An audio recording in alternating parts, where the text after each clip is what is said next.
كل حاجة محتاجين تعرفوها عن كلية التربية الرياضية تحديدا اللي في القاهرة والجيزة هتلاقوها في الفيديو ده. تدرسوا ايه، بتشتغلوا ايه، هتتخرجوا منها تعملوا ايه، ايه الكورسات اللي المفروض تاخدوها وانتوا في الكلية. كل حاجة حرفيا هتلاقوها موجودة في الفيديو ده. اول حاجة تسمعوها انتوا داخلين الكلية ان انتوا تبقوا مدرسين العاب، وده اكبر كذبة.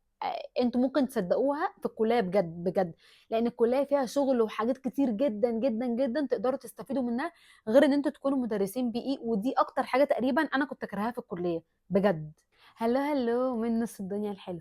انا دينا الحداد، وهدفي من البرنامج ده ان انا اوصل كل واحد لاحسن نسخه من نفسه، ويكون مؤثر بالايجابيه في المجتمع اللي حواليه. بس الحلقه دي مختلفه شويه، عشان الحلقه دي هكون بتكلم فيها عن كليه التربيه الرياضيه، ودي الكليه اللي انا كنت فيها والحمد لله متخرجه منها بتقدير عام جيد جدا مرتفع. اي حد بيفكر يدخلها او اي حد فيها ولسه تايه ومش عارف يعمل ايه، الفيديو ده هيكون مرجع حلو جدا ليه. خلينا نتكلم الاول ان الكليه في القاهره والجيزه مفيش منها ولا واحده غير واحده بس، اللي هي تبع جامعه حلوان، والكليه بتكون مش في الجامعه، هي بره الجامعه، وبتكون البنين لوحدها والبنات لوحدها. البنين اللي هم الولاد بيكونوا في فيصل، في محطه المساحه، اقرب محطه مترو ليها جامعه القاهره او محطه مترو فيصل.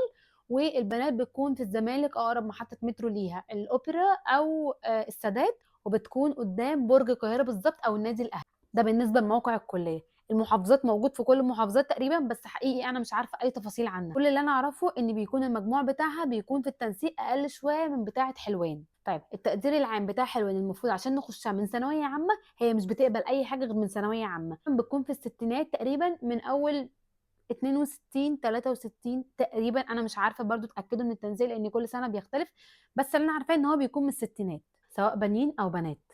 الكليه بتاعتكم بتكون 4 سنين، وبتديكوا بكالوريوس. طيب ال4 سنين دول بيكونوا متقسمين ازاي؟ ورقه وقلم بقى واكتبوا معايا عشان الموضوع كبير شويتين. طيب اول حاجه، انت كل سنه متقسمه ترمين، ما عدا اخر سنه، سنه رابعه دي اللي هي بيكون فيها التخصص، وبنين غير بنات. بنات احنا بنتخصص في سنه رابعه، بنين اعتقد بيتخصصوا من سنه تانية، تقريبا بيتخصصوا من سنه تانية. وعندهم تخصصات اكتر مننا بكتير بكتير بكتير بكتير، والصراحه ده ظلم، وانا كنت بصيح في الكليه بسبب الموضوع ده. هم عندهم تخصصات كتير قوي، احنا ما عندناش غير 3 تخصصات بس بنتعامل بره الكليه ان احنا واحد، يعني التخصص مش بيفرق قوي في الشغل، بس اللي جوه الكليه بيكون فارق شويه. بنين صراحه ممكن عمرو يعمل لكم بقى الموضوع ده، انا ما عنديش خلفيه قوي عن التخصصات اللي فيها. بس اللي انا عارفاه عن بنات ان هم عندهم 3 تخصصات بس: تخصص تدريب، تخصص اداره، وتخصص تدريس. تخصص تدريس ده اللي بيخلينا مدرسين بي اي، او لينا علاقه بالمجال التدريس عموما بشكل عام. اوكي، وانا ده ما تخصصتوش، وانا ما الصراحه كنت اول حاجه تسمعوها انتوا داخلين الكليه ان انتوا تبقوا مدرسين العاب، وده اكبر كذبه. انتوا ممكن تصدقوها في الكليه بجد بجد، لان الكليه فيها شغل وحاجات كتير جدا جدا جدا تقدروا تستفيدوا منها، غير ان انتوا تكونوا مدرسين بي اي، ودي اكتر حاجه تقريبا انا كنت اكرهها في الكليه بجد. نرجع تاني للتخصصات بتاعتنا. 3 تخصصات عندنا: تدريب وتدريس واداره. طيب التدريس زي ما قلنا هو ليه علاقه اكتر بان انتوا تبقوا مدرسين بي اي، او مدرسين العاب، او مدرسين في مدرسه انترناشونال، او في مدرسه حكومه، ايا كان بقى الاحلام بتاعتكم او الاهداف بتاعتكم، بس كده او كده بيقبلوا الاثنين، على حسب بقى انت اللغه بتاعتك. لو انت عايزه مثلا تشتغلي في مدرسه انترناشونال او حاجه، بتكون لغتك كويسه، بتكون شكلك كويس، بيكون جسمك مناسب للبي اي، بتكوني شاطره بتعرفي تعملي الدروس بقى بتاعت لانك مش بتروحي خلي الولاد تلعب وخلاص، لا، في دروس بتتحضر، وفي زي مدرسه عاديه جدا في دروس بتحضر. وعندكم ايه النهارده؟ بيبقى عندكم زي عروض كده، لو بتفتكروا زمان واحنا صغيرين كانوا بيعملوا لنا عروض في المدرسه كده، وبنلبس الهدوم بتاعه العرض بقى. انا كنت بحب قوي الحاجات دي، وكنت بشترك في كل حاجه. فسبحان الله ربنا اهلي ان انا اكون كده في الاخر. بس هي بقى المدرسه دي المفروض هي المدرسه دي بتكون تربيه رياضيه، وهي بتكون دارسه العروض دي بتعملوا فيها ايه، وبتقسموها ازاي، وازاي تختاروا الميوزك بتاعتكم، وازاي كل حاجه بتكونوا انتوا دارسينها في خلال الكليه. اوكي. تاني تخصص بيكون تدريب، وهنتكلم عنه بالتفصيل دلوقتي. وتالت تخصص بيكون اداره. اداره ده هو ليه علاقه ان انت تكوني اداريه في اي حاجه رياضيه، سواء بقى في نادي، في اكاديميه، في ايا كان اي حاجه ليها علاقه بقسم الاداره. ممكن تكونوا في في مؤسسه كبيره، حاجه ليها علاقه بالاداره.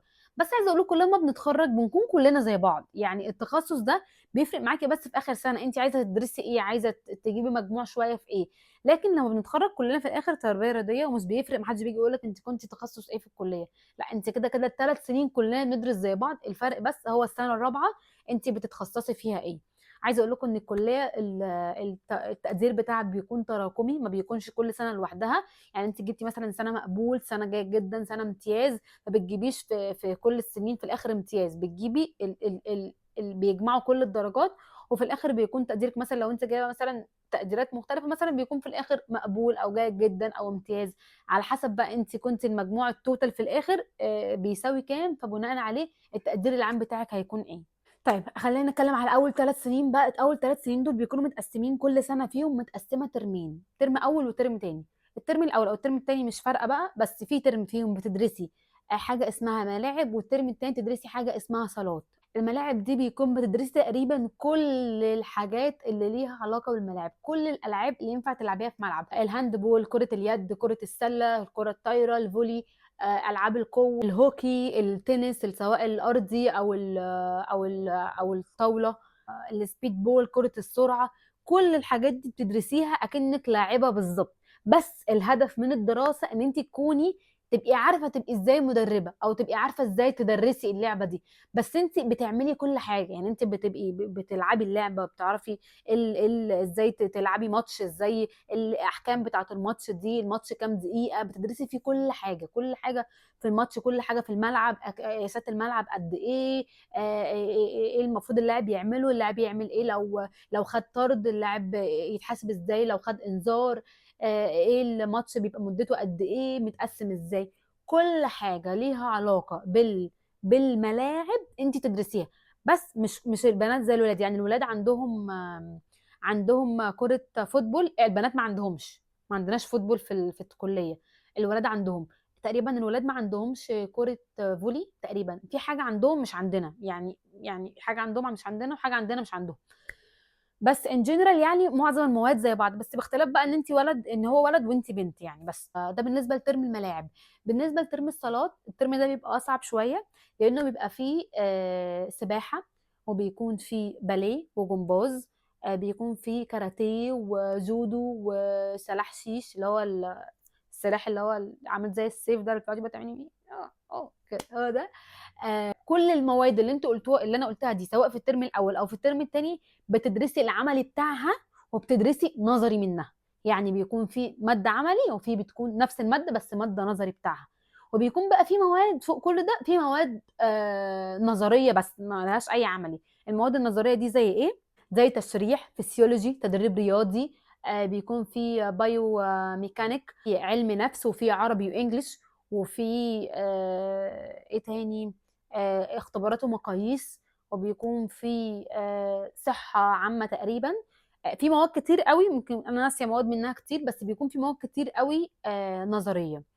سواء الترم الاول او الترم الثاني لازم تكوني بتدرسي مواد نظريه. المواد اللي انا قلتها دي مش بتدرسوها في سنه واحده، دي على مدار ال4 سنين. بس العملي والمواد العمليه سواء في الترمين بتدرسيهم هم ال3 سنين بتوعك.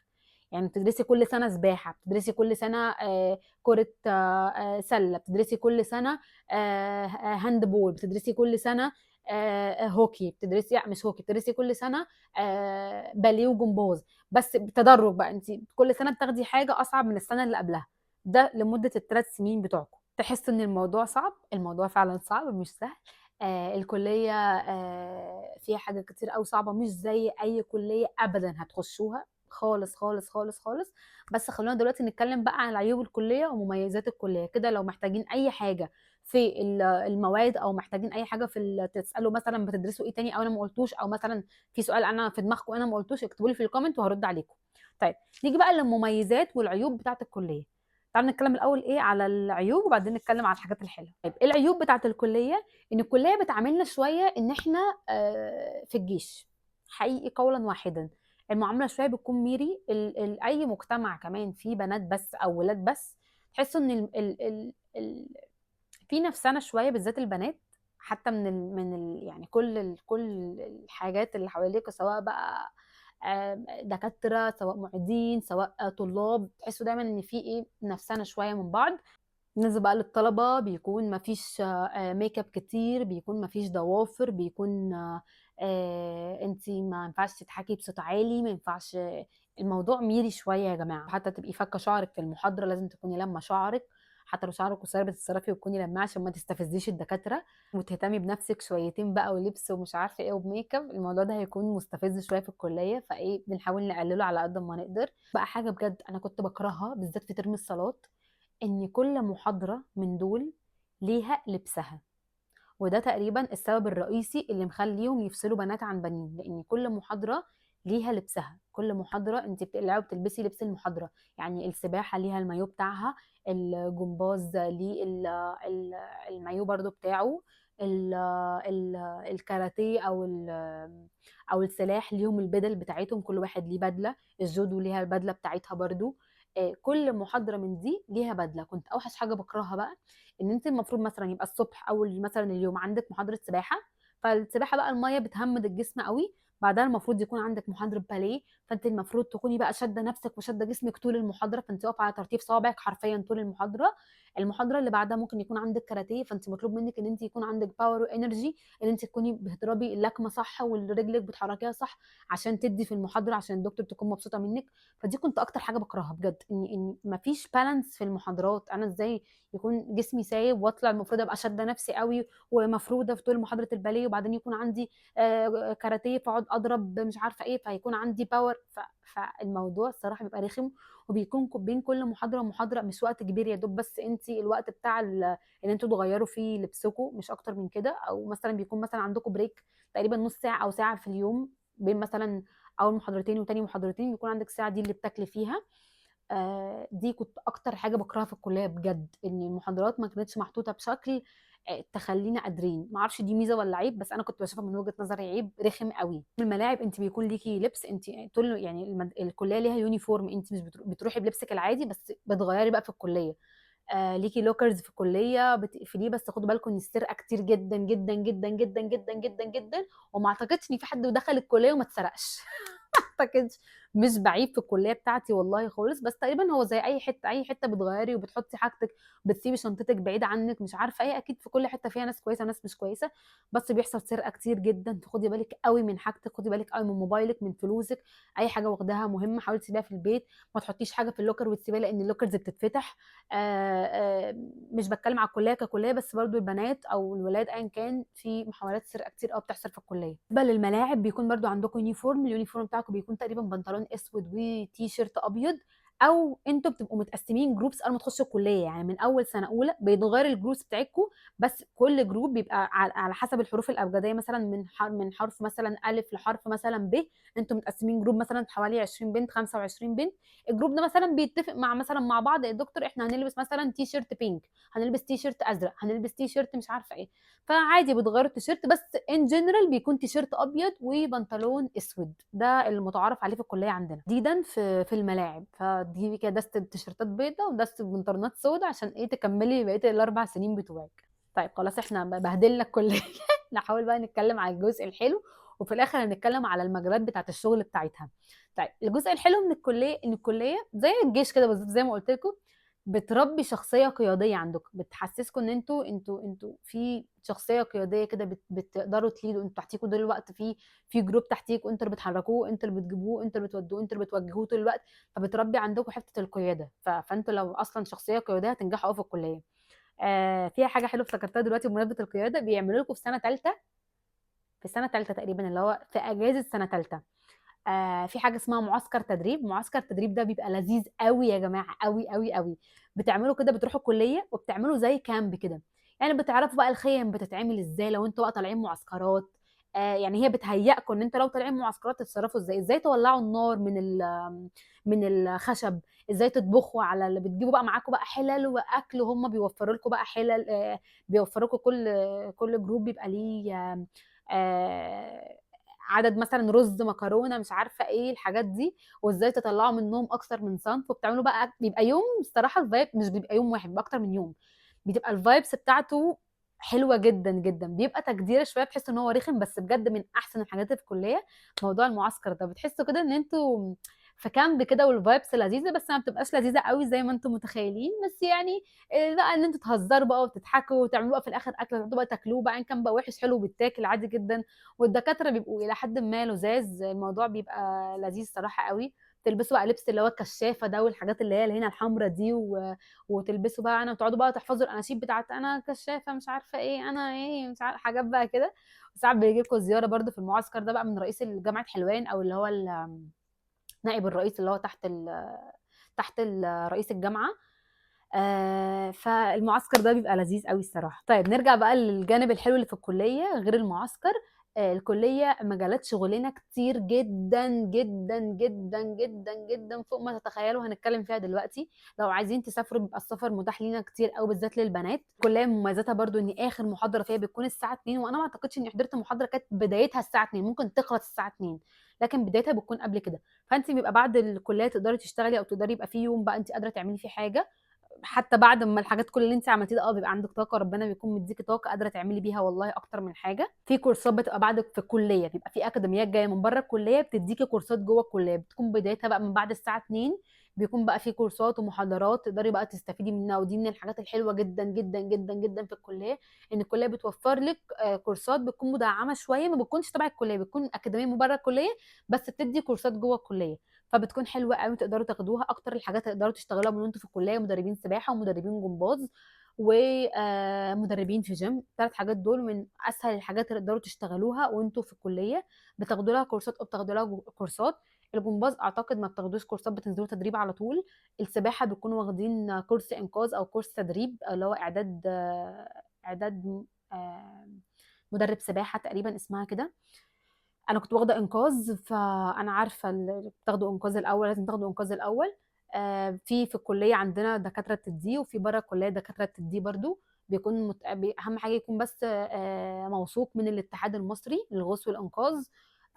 و التدريب الرياضي بقى بيكون في حاجة اسمها شهادات personal trainer دي بتبقى الشهادات الbase خالص، بتكون سعرها قليل في الكلية، لإن في أكاديميات بتدّيها زي أكاديميات كبيرة زي جولدز ونسم وACE دول ال3 شهادات بيبقوا غاليين شوية، بس بيبقوا معتمدين دوليًا بشكل عام، لكن ابدأوا بشهادات تكون محلية عادي جدًا، أي أكاديمية من أي حتة في الكلية ابدأوا منها، هتبدأ تمهّدكم إذا كنتم أنتم أصلًا حابين المجال ده أو مش حابينه، فابدأوا بأكاديميات صغيرة في الكلية وهتبدأوا بقى تمهّدكم، والله أنتم حبيتوا الموضوع اشتغلتوا وحسيتوا إن أنتم المجال شبهكم، كمّلوا خدوا شهادات معتمدة دولية بقى ما عنديش مشكلة، وما تستخسروش في الشهادات لإن الشهادات لو أنتم شاطرين بتجيب لكم تمنها وأكتر من تمنها بكتير، فما تتخضوش من الرقم، هتلاقوا شهادات مثلًا ب30.000 ب20.000 دي الشهادات الدولية، الشهادات دي بتجيب سعرها لو أنتم شاطرين، يعني اشتغلتوا شهر 2 هتجيب لكم سعرها ما تتخضوش من ده، لكن الشهادات اللي بتبقى في الكلية أو الشهادات اللي هي المحلية العادية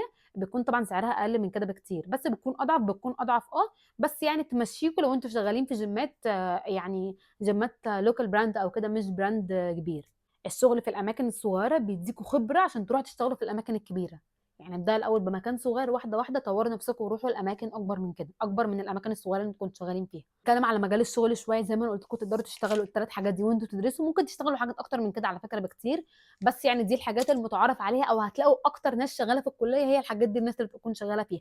الكلية بقى خلاص اتخرّجنا الحمد لله نقدر نشتغل إيه. أول حاجة بتكون متاحة عندكم بتكون مدرسة تربية رياضية أو مدرسة PE في مدرسة، وخدوا بالكم أنتم في الكلية بتدرسوا يعني بتنزلوا مدارس، يعني في سنة تالتة برضه تقريبًا بيكون ليكم يوم في الأسبوع، أنتم اليوم ده اسمه تدريب ميداني تقريبًا، بتنزلوا فيه مدرسة، بتكون مدرسة تبع الدايرة بتاعتكم، تبع المنطقة اللي أنتم ساكنين فيها، بتنزلوا في المدرسة بقى بتتعلموا إزاي بقى تدّوا حصص، وإزاي تقفوا احتياطي، وإزاي تعملوا عروض، وإزاي تنظموا الولاد، وفي ناس بتيجي تتفرج على العروض اللي أنتم عملتوها وهكذا، فبتتمرمطوا شوية في الموضوع ده بس بتنزلوا مدارس، فبتكونوا already مؤهلين إن أنتم تتعاملوا مع مدرسين ومع مدارس ومع أطفال وهكذا. طيب تاني حاجة بتكونوا ينفع تكونوا مدربين gym، أنا كنت مدربة gym والحمد لله قعدت أترقى لحد ما بقيت مديرة وسافرت برّه مصر وجوّه مصر، فلو عندكم أي تفاصيل بقى في الحتة دي تحديدًا اسألوني فيها هاجاوبكم عليها على طول. تقدروا تاخدوا كورسات زي ما قُلت لكم سواء محلية أو دولية، ويُفضّل يكون دولية، بس لو لسه بتجربوا نفسكم في المجال بتكون محلية عادي، في جيمات بتقبل إن أنتم تقدروا تشتغلوا من وأنتم في الكلية، بعد الكليه عادي بتقبل وبيكون عندهم مرونه في التعامل، وتقدروا تشتغلوا منها عادي. او مدربين كلاسز بتاخدوا كورسات برضو ليها علاقه بالكلاسز بقى، سواء بقى زومبا، بيلي دانس، ايروبكس، بيلاتس، كروسفيت. كل دي ليها كورسات، مش بتبقى في الكليه يعني تبع الكليه، زي ما قلت لكم اكاديميه بتبقى تبع الكليه، او بقى جيمات. من احسنهم الصراحه انا بحبها قوي على المستوى الشخصي ساميه علوبه، ممكن تسالوا على الكورسات بتاعتها، بتبقى غاليه شويه بس بتبقى الصراحه شاطرين قوي ال الانستراكتورز اللي هناك. ممكن بقى تبداوا تشتغلوا في اي نوادي، تقدروا بقى تشتغلوا وتبقوا مدربين العاب قوه مثلا، مدربين هاند بول، فولي، باسكت، مدربين اي حاجه. انتوا اي حاجه في الكليه تقدروا تبقوا مدربين ليها. مين العاب قوه، ممكن تكونوا مدربين سباحه زي ما قلنا، جمباز، ايا كان اي حاجه في الكليه تقدروا تكونوا مدربين ليها. دي حاجه صريحه جدا. اوكي. وكمان تقدروا تكونوا حكام للعب دي، يعني لو انتوا مثلا اتخصصتوا مثلا في لعبه معينه، او مثلا انتوا حابين لعبه معينه، ممكن تقدروا تاخدوا شهاده ان انتوا تبقوا حكم في اللعبه دي. يعني لو في مثلا ماتش مثلا باسكت، تقدروا تكونوا مدربين حكام للباسكت ده. بس طبعا بيكون موضوع محلي لحد ما تتدرجوا وتبقوا ان شاء الله مدرب حكام دوليين.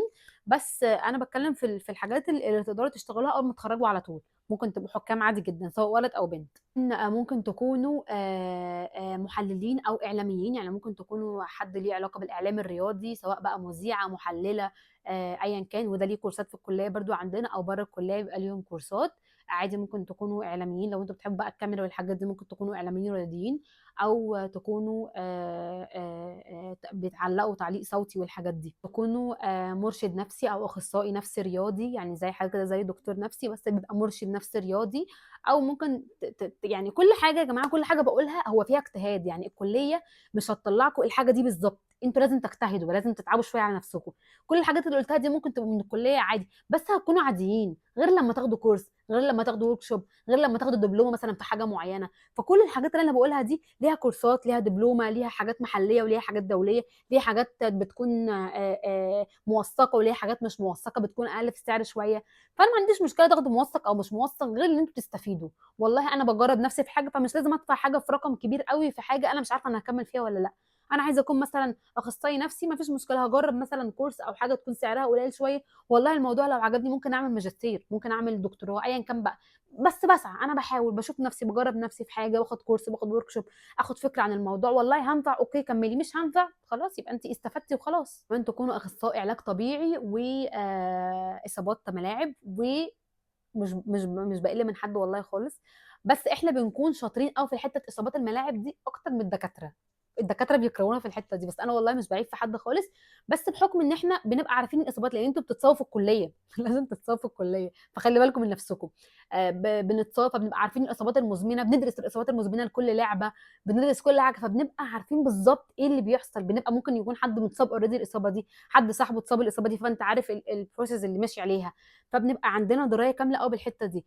اعتقد ما ينفعش تفتحوا مكان لوحدكم، لان لازم يكون دكتور. فممكن تكونوا شغالين مع دكتور طول الوقت او حاجه، ومش عارفه بالظبط في الحته دي، بس يعني ممكن تمشوا او تقروا اكتر في الموضوع. كمان اخصائيين تغذيه، وانا برضو واخده شهاده تغذيه. فانتوا ممكن تكونوا اخصائيين تغذيه في مكان بقى، في جيم، في نادي، في كلينيك، ما فيش مشكله. بس بتكونوا اكتر بالرياضيين.